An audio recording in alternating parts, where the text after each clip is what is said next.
இந்த 4வது நாளிலும் கிறிஸ்தவனுக்கு இருக்க வேண்டியதான குணநலங்கள் என்ன என்பதை 8வது காரியத்தை வேத வசனத்திலிருந்து தியானிக்கும்படி ஆண்டவர் நமக்கு உதவி செய்வார். வாசிக்க கேட்கலாம்.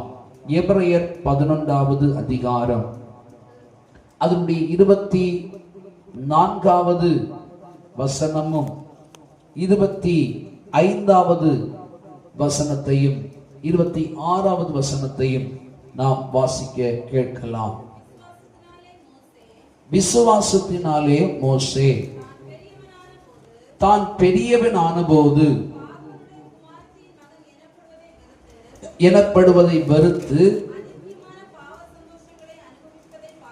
அனித்தியமான பாவ சந்தோஷங்களை அனுபவிப்பதை பார்க்கிலும்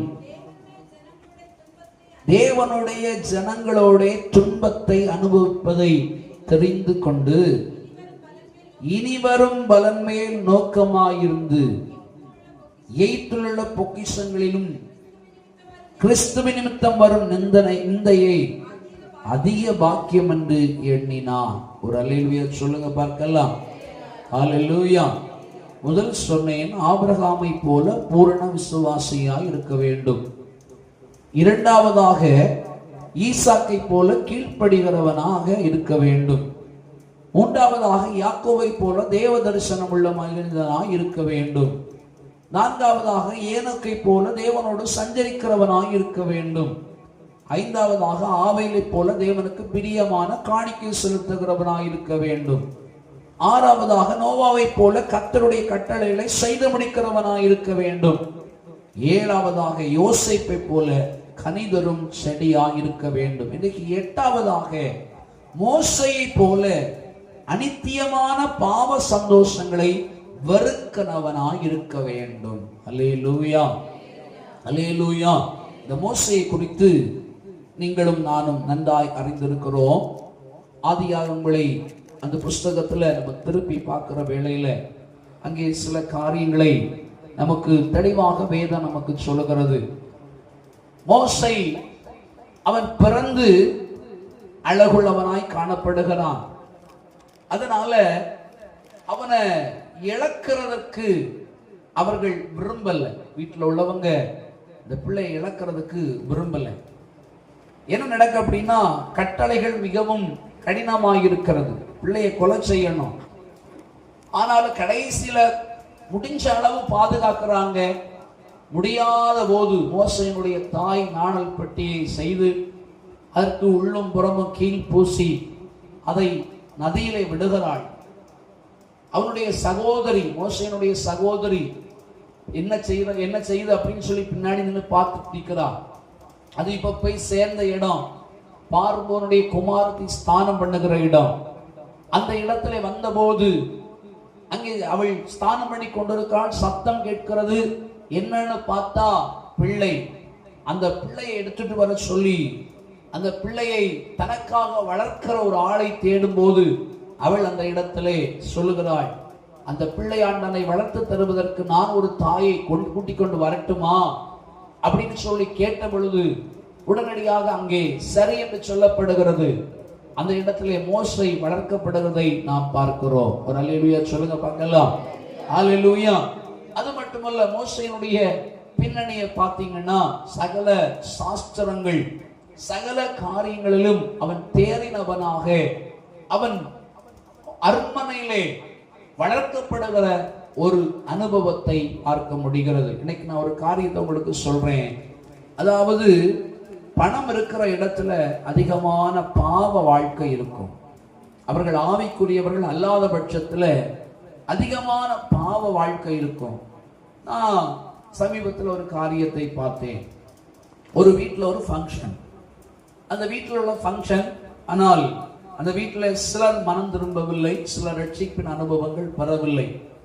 ரட்சிப்பின் அனுபவங்கள் பெற்றவர்களும் இருக்கிறார்கள். பெற்றவர்கள் அந்த ஃபங்க்ஷனை நின்று நடத்துறாங்க, கவனிக்கிறாங்க, எல்லாம் செய்யறாங்க. ஆனா இன்னொரு பக்கத்துல பாத்தீங்கன்னா அங்கே மது விருந்து நடக்கிறது. மது விருந்து நடக்கிறது. அவருடைய நண்பர்கள், அவர்களோட வேலை பார்க்கிறவங்க, இப்படிப்பட்டதான நபர்கள். அது யார் நடத்துறா அப்படின்னா ரட்சிப்பின் அனுபவம் இல்லாதவர்கள். சபை குறித்த அறிவில்லை, வசனத்தை குறித்த அறிவில்லை, இயேசுவை குறித்த அறிவில்லை, பரிசுத்தவானுடைய ஐக்கியத்தை குறித்த அறிவில்லை.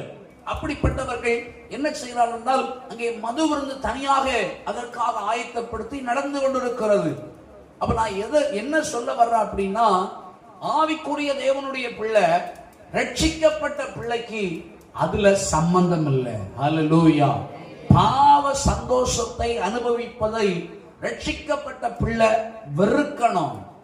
ஆமென்.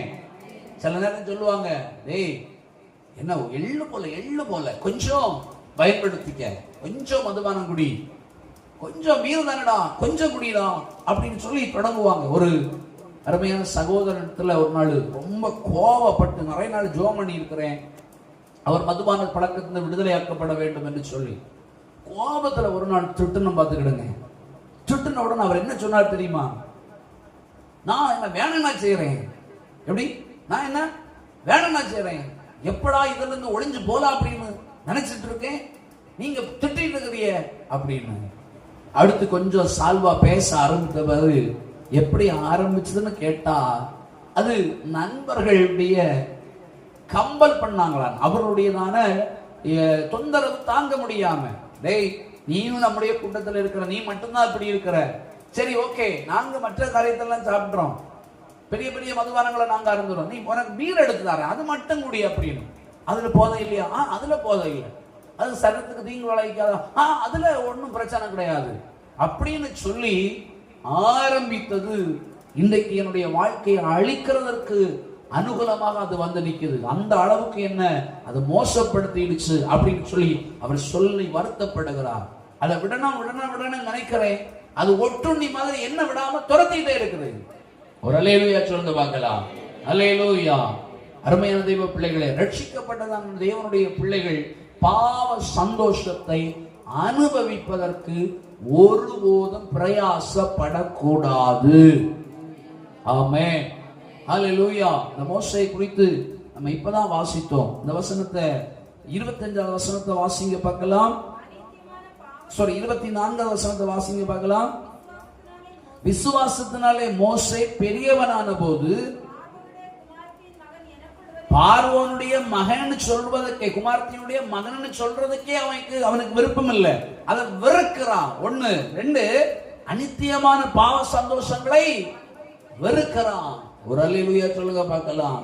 நான் ஆடம்பரமான வாழ்க்கை வாழ்றத பார்க்கிலும் உலக ஜனத்தோட சேர்ந்து ஹல்லேலூயா நான் செயல்படுறத பார்க்கிலும், மாய்மாலமான கலாச்சாரங்களுக்கு என்னுடைய வாழ்க்கையை ஒப்பு கொடுப்பதை பார்க்கிலும், நான் தேவனுடைய பிள்ளைகளோடு சேர்ந்து துன்பத்தை நான் அனுபவிக்க ஆயத்தம் உள்ளவனாக இருக்கிறேன் என்று சொல்லி சொல்லுகிறான். ஹல்லேலூயா.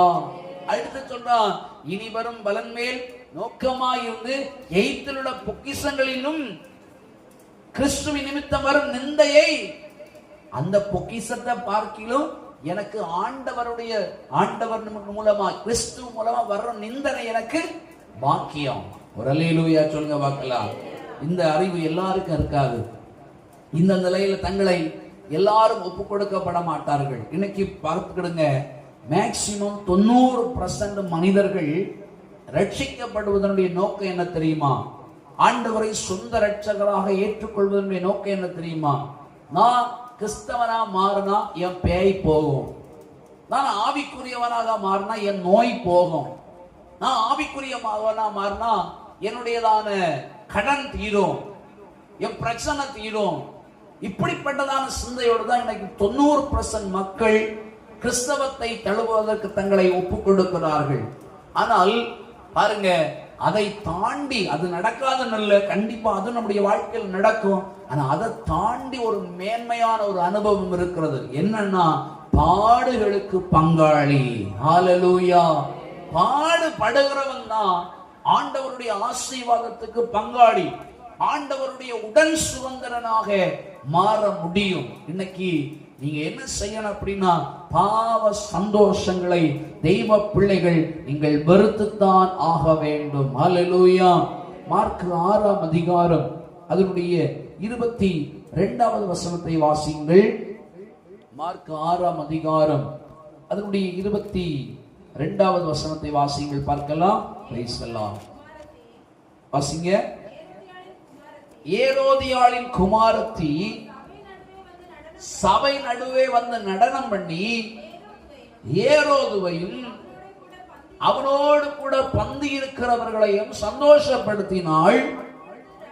அப்பொழுது ராஜா சிறுபெண்ணை நோக்கி, உனக்கு வேண்டியதை என்னிடத்தில் கேள், அதை உனக்கு தருவேன் என்று சொன்னதும் அல்லாமல், நீ என்னிடத்தில் எதை கேட்டாலும் அது என் ராஜ்யத்தில் பாதியானாலும் அதை உனக்கு தருவேன் என்று அவனுக்கு ஆணையிட்டாள்.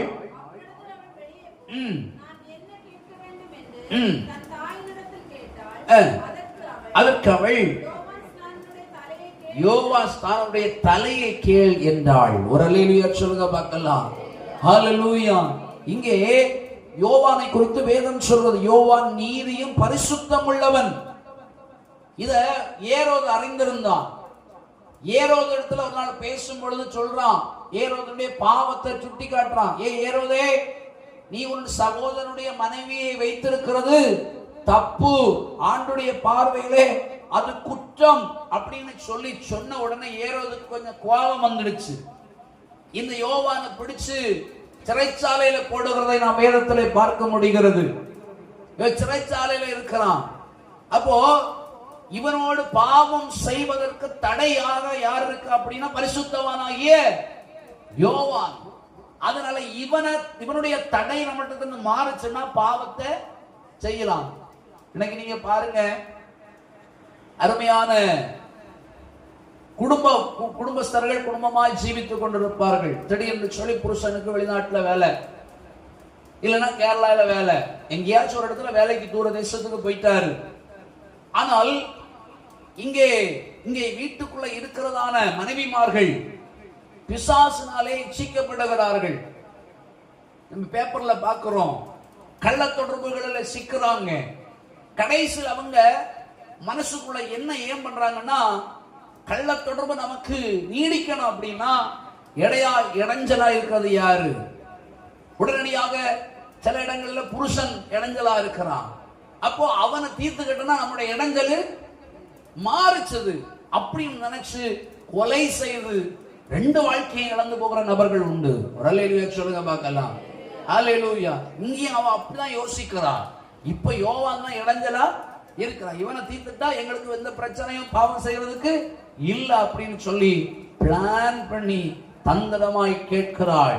யோவானுடைய தலையை அவள் கேட்கிறாள். ஒரு அல்லேலூயா. அவனுக்கு வேற வழி இல்லை.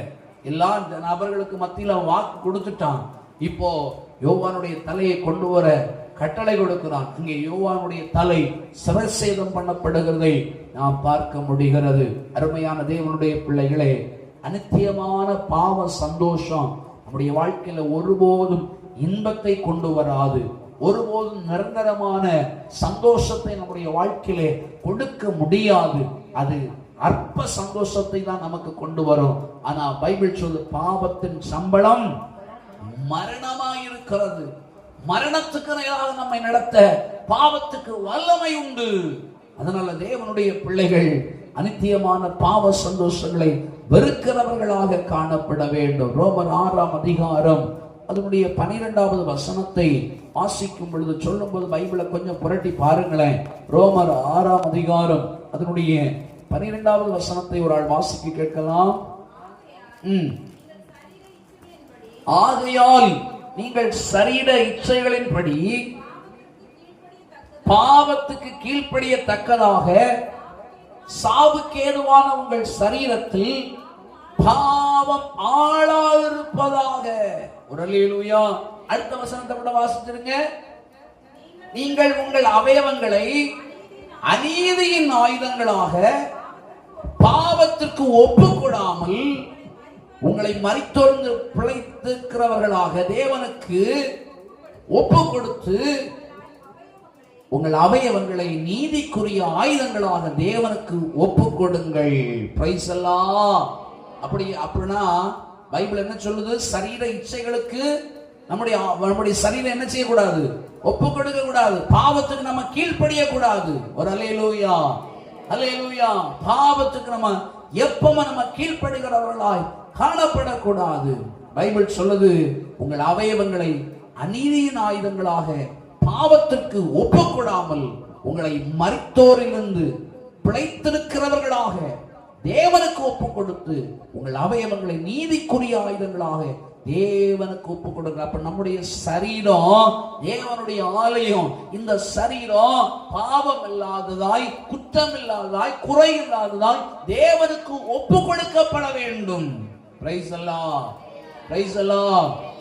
தன்னை பரிசுத்தவானாக காத்து கொண்டதான மோசே கடைசியில பாத்தீங்கன்னா அவருடைய சரீரத்தை ஆண்டவரே அடக்கம் பண்ணினாராம். யார் அடக்கம் பண்ணினது? யார் அடக்கம் பண்ணது? மோசே எப்படிப்பட்டவன் சொல்லுங்க பார்க்கலாம். மோசே எப்படிப்பட்டவன்? மோசே எப்படிப்பட்டவன்? கொலைகாரை. ஆமா, கொலைகாரை. எத்தனை கொலை செஞ்சிருப்பான்? எத்தனை கொலை செஞ்சிருப்பான்? நிறைய கொலை செஞ்சிருக்கான். நமக்கு தெரிஞ்சது ஒண்ணு, யுத்தத்துல அதிகமான கொலைகளை அவன் செய்திருக்கிறான். யுத்தத்துல அருமையான தெய்வ பிள்ளைகளை அவனுடைய வாழ்க்கையில மாறுதல்களை கொடுத்து அவனை சார்ந்த குணமுள்ளவனாய் ஆண்டவர் மாற்றினார். சார்ந்த குணமுள்ளவனாக மாற்றினார். ஆனாலும் ஒரு இடத்துல தவறு செய்கிறாரு. பேச சொன்ன இடத்துல என்ன செஞ்சுட்டாரு? அடிச்சுட்டாரு. ஹல்லேலூயா. சாத்தான் வந்து இப்போ சரீரத்தை கேட்கிறான், இது என்னுடையது, இது என்னுடையது. ஏன் நீ பேச சொன்னீரு? அவன் என்ன செஞ்சான்? அடிக்க இல்ல செஞ்சான். அப்ப நீ கட்டளை மீறிட்டா இல்லையா? கீழ்ப்படியாம அவன்கிட்ட வந்துட்டு இல்லையா? அப்ப அந்த சட்டத்தை என்கிட்ட தாரன்னு சொல்லி வந்து என்ன செய்யறான்? போராடுறான். அல்லேலூயா சொல்லுங்க பார்க்கலாம். ஹல்லேலூயா. அதனால நான் உங்களுக்கு சொல்லிக் கொடுக்கிற ஒரு காரியம், இந்த சரீரம், இந்த சரீரத்தில் இருக்கிற ஜீவன் பிரிகிறது வரைக்கும் பிசாசுக்கு ஒப்பு கொடுத்து பாவத்துக்கு உட்படக்கூடாது. ஹல்லேலூயா. இது பாவத்துக்கு உட்படுமையானால் பிசாசு கடைசியில மரண நேரத்துல வந்து நிற்பான், இது எனக்குரியது அப்படின்னு சொல்லி. ஹல்லேலூயா. அதனால நம்ம ஒப்பு கொடுக்காம நம்ம காணப்படணும். கர்த்தருக்கு நம்முடைய வாழ்க்கையை ஒப்பு கொடுக்கணும். அதே ரோமர் 8ஆம் அதிகாரம் 2வது வசனத்துல வாசிக்கும் பொழுது, கிறிஸ்து இயேசுவினாலே ஜீவனுடைய ஆவியின் பிரமாணம் என்னை பாவம் மரணம் என்பவைகளின் பிரமாணத்திலிருந்து என்னை விடுதலை ஆக்கிட்டு. அப்போ நம்ம அநித்தியமான பாவ சந்தோஷத்தை அனுபவிப்பதை பார்க்கிலும் விடுதலை பெற்றவர்களாக, விடுதலை உள்ளவர்களாக காணப்பட ஆண்டவர் நமக்கு இந்த நாட்களே கிருபை தருவாராக. அல்லேலூயா. மோசேயை போல அநித்தியமான பாவ சந்தோஷங்களை வெறுக்கிறவர்களாக நீங்களும் நானும் காணப்பட வேண்டும் என்று ஆண்டவருடைய வேதம் நமக்கு சொல்லுகிறது. அடுத்து 9வது ஒரு காரியத்தை உங்களுக்கு சொல்ல விரும்புகிறேன். வாசிங்கள். லேவியராகமம் 8ஆம் அதிகாரம். லேவியராகமம் 8ஆம் அதிகாரம் அதனுடைய 9, 12 வசனங்களை வாசிக்கலாம். லேவியராகமம் 8ஆம் அதிகாரம் 9, 12 வசனங்களை வாசிக்கலாம். அவன் தலையிலே பாகையை தரித்து பாகையின் மேல் அவன் நெற்றியிலே பரிசுத்த கிடம் என்னும் பொற்பட்டத்தை கட்டினான். அடுத்து அபிஷேக தைலத்திலே கொஞ்சம் ஆரோனுடைய சிரசின் மேல் வார்த்து அவனை பரிசுத்தம் படுத்தும்படி அபிஷேகம் பண்ணினார்கள். அடுத்த ஒரு காரியத்தை உங்களுக்கு சொல்லுகிறேன். ஆரோனை போல பரிசுத்த கிடம் என்ற பட்டத்தை அணிந்தவர்களாயிருக்கணும். அப்படின்னா ஆரோனை போல பரிசுத்தம் உள்ளவர்களாயிருக்கணும். ஹல்லேலூயா. பைபிள் சொல்றது பரிசுத்தமாகிறவன், சொல்லுங்க சொல்லுங்க சொல்லுங்க, சீக்கிரம் சொல்லுங்க, பரிசுத்தமாகிறவன் இன்னும் பரிசுத்தமாகட்டும். நம்முடைய வாழ்க்கையில பரிசுத்தம் உண்டாகணும். பரிசுத்தத்துக்கு நம்ம அதிகமான முக்கியத்துவம் கொடுக்கிறவர்களாக காணப்பட வேண்டும். எங்கள் எபிரேயர் 5ஆம் அதிகாரம் 7வது வசனத்தை படிச்சீங்கன்னா, எபிரேயர் 5ஆம் அதிகாரத்துல 7வது வசனம் இவ்விதமாய் சொல்லுகிறது. வாசிங்கள் பார்க்கலாம். 5:7. அவர் மாம்சத்தில் இருந்த நாட்களில் தம்மை மரணத்திலிருந்து ரட்சிக்க பலத்த சத்தத்தோடும் கண்ணீரோடும் விண்ணப்பம் பண்ணி வேண்டுதல் செய்து தமக்கு உண்டான பயபக்தி நிமித்தம் கேட்கப்பட்டு 5:4 வாசியங்களை 5:4 மேலும் ஆரோனை போல தேவனால் அழைக்கப்பட்டால் ஒழிய ஒருவரும் கனமான ஊழியத்துக்கு தானாக ஏற்படுகிறதில்லை. பிரைஸ் எல்லாம். அப்போ பரிசுத்தமாய் இருப்பதற்கும் பரிசுத்தமாய் ஊழியம் செய்வதற்கும் இந்த ஆரோனுக்கு ஆண்டவர் ஒரு அழைப்பை கொடுத்திருக்கிறார். அந்த அழைப்பு இன்னைக்கு நமக்கும் கொடுக்கப்பட்டிருக்கிறது. எப்படி? பரிசுத்தமாகிறவன் இன்னும் பரிசுத்தமாகட்டும். இன்றைக்கு ஆவிக்குரிய தேவனுடைய பிள்ளைகள், ரட்சிக்கப்பட்டவர்கள் தங்களுடைய சரீரத்தை பரிசுத்தப்படுத்திக் கொள்ள வேண்டும். வேத வசனத்துல வாசிக்கும் பொழுது நம்ம படிக்கிறோம், ஒரு 4 பேரை படிக்கிறோம். தானியேலை படிக்கிறோம், சாத்ராக்க படிக்கிறோம், மேசாக்க படிக்கிறோம், ஆபேத்நேகோ படிக்கிறோம். என்ன கவனிங்க, சத்தப்பட விடாது. சரி, இந்த 4 பேரை படிக்கிறோம். இவர்கள் தங்களுடைய சரீரத்தை கர்த்தருடைய கரத்தில் ஒப்புக் கொடுக்கிறார்கள். அந்த பரிசுத்தத்தை காத்துக் கொள்கிறார்கள். அந்நிய போஜனங்களினாலே தங்களுடைய சரீரம் தீட்டுப்படக்கூடாது என்பதை அவர்கள் நிர்ணயம் பண்ணுகிறார்கள். ஒரு அல்லேலூயா. அதனால அவங்க சரீரம் பாதுகாக்கப்படுகிறது. அந்த சரீரத்தை தீயில போடணும் அப்படின்னு சொல்லி ஹல்லேலூயா கட்டளை பிறக்கப்படுகிறது. அக்கினியில போடுங்கன்னு அக்கினியில போடப்பட்டார்கள்.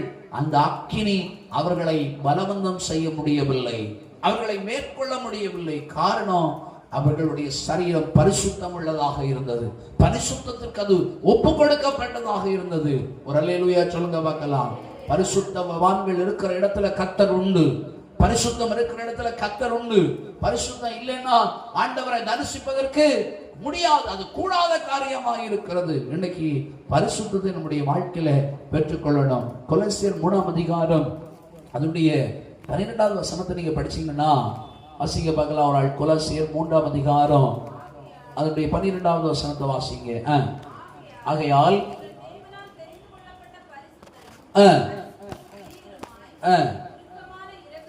உருக்கமான இரக்கத்தையும் தயவையும் சாந்தத்தையும் தரித்துக் கொண்டு ஒருவரை ஒருவர் தாங்கி கிறிஸ்து உங்களுக்கு மன்னித்தது போல ஒருவருக்கு ஒருவர் மன்னியுங்கள். அல்லேலூயா. பைபிள் என்ன சொல்லுது? ஆகையால் நீங்கள் தேவனால் தெரிந்து கொள்ளப்பட்ட, சத்தமா சொல்லுங்களேன், தேவனால் தெரிந்து கொள்ளப்பட்ட நம்ம யாரு? ஹலோ, நம்ம யாரு? தெரிந்து கொள்ளப்பட்ட பரிசுத்தவான். நம்ம ஆண்டவரால் தெரிந்து கொள்ளப்பட்டிருக்க. அதான் சொல்லப்பட்ட, நீங்களால் தேவனால் தெரிந்து கொள்ளப்பட்ட பரிசுத்தரும் பிரியருமாய் உருக்கமான இரக்கத்தையும் தயவையும் மனத்தாழ்மையும் சாந்தத்தையும் நீடிய பொறுமையும் தரித்துக் கொண்டு ஒருவரை ஒருவர் தாக்கி. எப்படி சொல்லப்பட்ட? ஒருவர் ஒருவர் தாங்கிய தாக்கியா? சொல்லுங்க சத்தமா, தாங்கிய தாக்கியா? ஆனா நமக்கு இன்னைக்கு தாக்கம் தான் பெருசா இருக்கு தவிர தாங்குற அனுபவம் இல்ல. நம்ம பாடு நமக்கு. ஒரல்லேலூயா. இங்க தாக்க சொல்லல, ஒருவரை ஒருவர் தாங்க சொல்லி இருக்கு. தாங்கி ஒருவர் பேரில் ஒருவருக்கு குறை உண்டானால் கிறிஸ்து உங்களுக்கு மன்னித்தது போல ஒருவருக்கு ஒருவர் என்ன செய்யணுமா? மன்னிக்கணுமா? ஆனா இன்னைக்கு அந்த மன்னிக்கிற அனுபவம் இல்ல, கூட்டு சேர்ந்து எப்படியாவது போட்டு தள்ளுற அனுபவம் தான் இருக்குது. ஒரல்லேலூயா சொல்லுங்க பார்க்கலாம். ஹல்லேலூயா. ஆமா, நான் ஒரு தவறு செய்ய போறேன், நீ என்ன கூட வா, கம்பெனிக்கு வா, நம்ம ரெண்டு சேர்ந்து கேட்போம், நம்ம ரெண்டு சேர்ந்து பேசுவோம், 2 பேரும் சேர்ந்து எதிர்ப்போம், 2ல 1 பார்க்கணும். ஆமென். இந்த அனுபவங்கள் எல்லாம் நம்முடைய வாழ்க்கையை விட்டு மாற வேண்டும் என்று சொல்லி ஆண்டுடைய வேதம் சொல்லுது. ஏன்னா நம்ம தெரிந்து கொள்ளப்பட்ட பரிசுத்தவான்கள். பிரைஸ் அல்லாஹ். 1 பேதுருவின் புத்தகம் 3ஆவது அதிகாரம் அதனுடைய 15வது வசனத்தை வாசித்து பாருங்கள். 1 பேதுருவின் புத்தகம் 3ஆம் அதிகாரம் பிரைஸ் அல்லாஹ் அதனுடைய 15வது வசனத்தை வாசித்து பாருங்கள். கர்த்தராகிய தேவனை உங்கள் இருதயங்களில் பரிசுத்தம் பண்ணுங்கள், உங்கள் இருக்கிற நம்பிக்கையை குறித்து உங்களிடத்தில் விசாரித்து கேட்கிற யாவருக்கும் சாந்தத்தோடும் வணக்கத்தோடும் உத்தரவு சொல்ல எப்பொழுதும் ஆயத்தமாயிருங்கள். பிரைஸ் அல்லாஹ். அப்போ இருதயத்துல யாரை பரிசுத்தம் பண்ணணுமா? சொல்லுங்க. கர்த்தராகிய தேவனை உங்கள் இருதயத்துல பரிசுத்தம் பண்ணிக் கொள்ளுங்கள். அப்போ பரிசுத்தம் நம்முடைய வாழ்க்கையில முக்கியம். பார்வையில பரிசுத்தம் இருக்கணும், பிரைஸ் அல்லாஹ். பேச்சில பரிசுத்தம் இருக்கணும், எண்ணங்களில பரிசுத்தம் இருக்கணும், யோசனைகளில் பரிசுத்தம் இருக்கணும், செயல்பாடுகளில் பரிசுத்தம் இருக்கணும். ஹல்லேலூயா. முற்றிலுமாய் நம்மை பரிசுத்தப்படுத்திக் கொள்ள வேண்டும். கர்த்தருடைய கரத்துல ஒப்பு கொடுக்கணும். ஆண்டவரே, என்னை பரிசுத்தப்படுத்தும், என்னை பரிசுத்தப்படுத்தும். பரிசுத்தம் என்கிற கிரீடத்தை இந்த ஆரோன் தரித்திருக்கிறது போல இந்த பரிசுத்தத்துக்கு நம்முடைய வாழ்க்கையில மிக மிக இடத்தை கொடுக்க வேண்டும் என்று சொல்லி ஆண்டவருடைய வேத வசனம் உங்களுக்கு தெளிவாய் சொல்லுகிறது. பிரைஸ் எல்லாம். யோவான் 17ஆம் அதிகாரம் அதனுடைய 17-19 வசனத்தை வாசிச்சு பார்த்தீங்கன்னா, யோவான் 17ஆம் அதிகாரம் அதனுடைய 17-19 வசனத்தை வாசிங்க பார்க்கலாம். பிரைஸ் எல்லாம். 17 உம்முடைய சத்தியத்தினாலே அவர்களை பரிசுத்தமாக்கும். நம்முடைய வசனமே சத்தியம். அதுக்கடுத்து 19வது வசனம், அவர்களும் சத்தியத்தினாலே பரிசுத்தமாக்கப்பட்டவர்களாகும்படி அவர்களுக்காக நான் என்னைத்தானே பரிசுத்தமாக்குகிறேன். பிரைஸ் எல்லாம். நல்ல கவனிங்க. நம்மளை எது பரிசுத்தம் ஆக்கும் அப்படின்னா இந்த வசனம் நம்மளை பரிசுத்தமாக்கும். அல்லேலூயா. ஒண்ணு ஜெபிக்கணும், ஆண்டவரே என்னை பரிசுத்தப்படுத்தும் பரிசுத்தப்படுத்தணும் ஜெபிக்கணும். அந்த ஜெபத்தினால நம்ம பரிசுத்தமாவோம். இரண்டாவது இந்த வசனம் 17வது வசனம் சொல்லுது, உம்முடைய சத்தியத்தினாலே அவர்களை பரிசுத்தமாக்கும். உம்முடைய வசனமே சத்தியம். இதனால தான் ஒவ்வொரு நாளும் காலமா பைபிள் வாசிக்கணும்னு சொல்றது. இன்னைக்கு நான் பைபிள் வாசிச்சேன்னு சொல்றவங்க மட்டும் கையை தூக்கி ஒரு அல்லேலூயா சொல்லுங்க பாப்போம். ஒரு 5 பேர் இருக்காங்கன்னு நினைக்கிறேன். பிரைஸ் எல்லாம். ஆமா, இன்னைக்கு படிச்சுட்டு வந்த உடனே கை நல்லா தூங்குது. பரவாயில்ல, கர்த்தர் ஆசீர்வதிக்கட்டும். அல்லேலூயா. தலையை குனிஞ்சு போட்டுக்கிட்டு நம்ம உட்கார்ந்து இருக்கிறோம். ஆமா, இருக்கட்டும், பரவாயில்ல. பைபிள் என்ன சொல்லுதுன்னா, இந்த அதனால தான் நம்ம வசனத்தை வாசி வாசி வாசி, டெய்லி வசனத்தை வாசி, டெய்லி வசனத்தை வாசி, டெய்லி வசனத்தை வாசி, அது தியானி ஜபின்னு சொல்றது காரணம் அதுதான். அப்ப தினமும் நம்ம பைபிள வசனத்தை வாசிக்கும் போது நமக்கு பரிசுத்தமும் கிடைக்குது. இரண்டாவதாக அது கால்களுக்கு தீபமாய் பாதைக்கு வெளிச்சமாய் இருக்கிறது. ஹல்லேலூயா. விடிய காலத்து வெளிச்சம் அதன் மூலமாய் நமக்கு கிடைக்கிறது. நாம் ஒருபோதும் இடரக்கூடிய நிலை நம்முடைய வாழ்க்கையில வராது. அதனால இந்த வசனம் நம்முடைய வாழ்க்கையில என்ன செய்யணும் இருக்கணும். யோசுவாவை பார்த்து சொல்றாரு, நீ வலது இடதுபுறம் என்ன செய்யக்கூடாது, விலகக்கூடாது. அடுத்து கற்பனையை விட்டு என்ன செய்யக்கூடாது, விலகக்கூடாது. பலன் கொண்டு திடமான திகையாதை கலங்காதே, நானோடு கூட இருக்கிறேன்னு சொல்றாரு. கட்டளைகளை விட்டு நீ விலகக்கூடாதுன்னு சொல்லி ஆண்டவர் எச்சரிக்கிறதை பார்க்கிறோம். 1ஆம் அதிகாரம் யோசுவா 1:9 நினைக்கிறேன். அருமையான தெய்வ பிள்ளைகளை, நாமும் வலது இடம் விலகாம தன்னுடைய வசனங்களுக்கு நம்ம முக்கியத்துவம் கொடுக்கிறவர்களாய் காணப்படணும். ஆண்டவர் நம்மை ஆசீர்வதிப்பாராக. ரோமர் 6ஆம் அதிகாரம் அதனுடைய 19வது வசனத்தை நீங்கள் வாசிக்கும் பொழுது அங்கேயும் இதை குறித்த ஒரு வசனத்தை ஆண்டவர் சொல்லி வைத்திருக்கிறார். ரோமர் 6ஆம் அதிகாரம் அதனுடைய 19வது வசனத்தை வாசிங்கள். உங்கள் மாம்சம் உங்கள் மாம்ச பலவீனத்தின் நிமித்தம் மனுஷர் பேசுகிற பிரகாரமாய் பேசுகிறேன், அக்கிரமத்தை நடப்பிக்கும்படி முன்னே நீங்கள் உங்கள் அவயவங்களை அசுத்தத்திற்கும் அக்கிரமத்துக்கும் அடிமைகளாக ஒப்பு கொடுத்தது போல இப்பொழுது பரிசுத்தமானதை நடப்பிக்கும்படி உங்கள் அவயவங்களை நீதிக்கு அடிமைகளாக ஒப்புக் கொடுங்கள். அல்லேலூயா. ரட்சிக்கப்படுறதுக்கு முன்னாடி நம்ம எப்படி ஒப்பு கொடுக்கப்பட்டிருந்தோம்? அசுத்தத்துக்கு ஒப்பு கொடுக்கப்பட்டிருந்தோம், அக்கிரமத்துக்கு ஒப்பு கொடுக்கப்பட்டிருந்தோம். ஆமா. ஆனா இன்னைக்கு ரட்சிக்கப்பட்டாச்சு, மனம் திரும்பியாச்சு, ஆண்டவரை சொந்த ரட்சகரா ஏற்றுக்கொண்டாச்சு. இப்ப நம்ம என்ன செய்யணும் தெரியுமா? நம்முடைய சரீரத்தை, நம்முடைய அவயவங்களை நீதிக்கு அடிமையாய் ஒப்பு கொடுக்கிறவர்களாய் காணப்பட வேண்டும். பிரைஸ் அல்லாஹ். ஹல்லேலூயா. அதே ஹல்லேலூயா. 1 கொரிந்தியர் 6ஆம் அதிகாரம் 11வது வசனத்தை வாசித்து பார்த்தீங்கன்னா, 1 கொரிந்தியர் 6ஆம் அதிகாரம் 11வது வசனத்தை வாசித்து பார்த்தீங்கன்னா, உங்களில் சிலர் இப்படிப்பட்டவர்களாய் இருந்தீர்கள், ஆயினும் கர்த்தராகிய இயேசுவின் நாமத்தினாலும் நமது தேவனுடைய ஆவியினாலும் கழுவப்பட்டீர்கள், பரிசுத்தமாக்கப்பட்டீர்கள், நீதிமானாகப்பட்டீர்கள். இந்த வசனம் தொடக்கம் சொல்லுது, உங்களில் சிலர் இப்படிப்பட்டவர்களா? ஹலோ, உங்களில் சிலர் இப்படிப்பட்டவர்களா இருந்தீர்கள். எப்படிப்பட்டவங்களா? அந்த வசனத்துக்கு 9வது வசனத்தை வாசிச்சீங்கன்னா, அநியாயக்காரரா இருந்தோமா, அடுத்து வேசி மார்க்கத்தாரா இருந்தோமா, விக்கிரக ஆராதனைக்காரரா இருந்தோமா, விபச்சாரக்காரரா இருந்தோமா, சுய புணர்ச்சிக்காரராக, ஆண் புணர்ச்சிக்காரராக, திருடராக, பொருளாசைக்காரராக, வெறியராக, உதாசீனராக, கொள்ளைக்காரராக இருந்தமா. அல்லேலூயா. அப்படிப்பட்டவர்களை ஆக்கும் ஆண்டவர் கழுவி நம்மை பரிசுத்தப்படுத்தி இருக்கிறார். நம்மை பரிசுத்தவான்களாகவும் நீதிமான்களாகவும் நம்மை மாற்றி இருக்கிறார். அதனால ஒரு தேவனுடைய பிள்ளையினுடைய வாழ்க்கையில பரிசுத்தம் என்பது மிக மிக முக்கியமான ஒரு காரியம். ஹல்லேலூயா, ஹல்லேலூயா.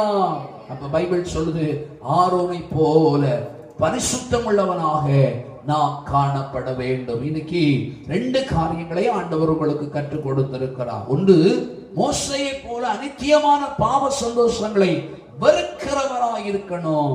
2வது, ஆரோனை போல பரிசுத்தம் உள்ளவர்களாய் காணப்படணும். இன்னைக்கு நம்ம ஆண்டுடைய கருத்திலே நம்மை ஒப்பு கொடுக்க போகிறோம். ஆண்டவரே, இந்த மோசேயை போல, இந்த ஆரோனை போல என்னுடைய வாழ்க்கையில ஒரு மாறுதலை தாரும்.